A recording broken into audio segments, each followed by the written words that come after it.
malaking kwarto. Papasok ako doon sa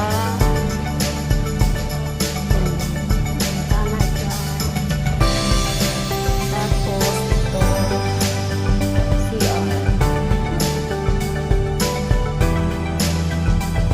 CR.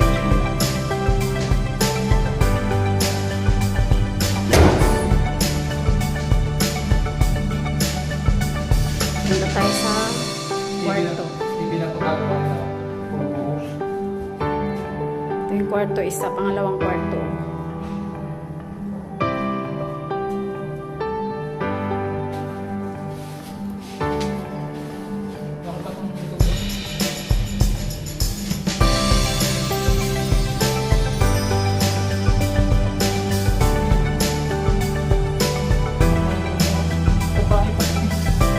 Sigurado ka na kanya pa rin yan ng pader. Sabi? Sabi ni Forman eh.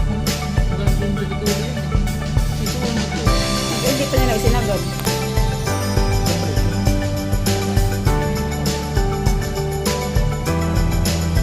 Ito yung pangalawang kwarto. Tapos lalabas ako.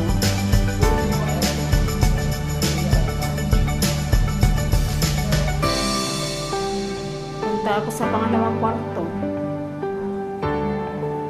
Ay, hindi, pangatlo na pala. 1, 2, 3. Pangatlong kwarto pala to. Pwede siguro to gawing lagay ng mga damit.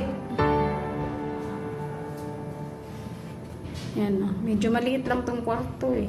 Pangatlo, maliit. Medyo maliit na kwarto eh.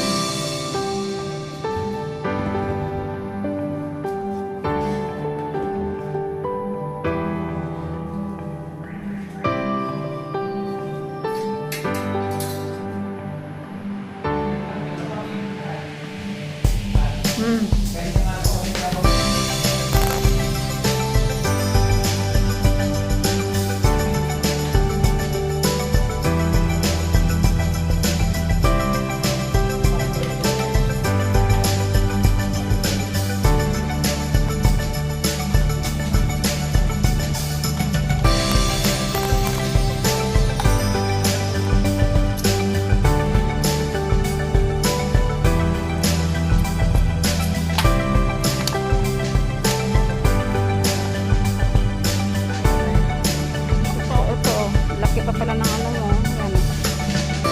Garahe. Pwede pa isang bahay. Hindi, kung bibili naman siya ng 5 sasakyan eh. 5 talaga. 2 or 3. Tig-isa sila. Malaki pa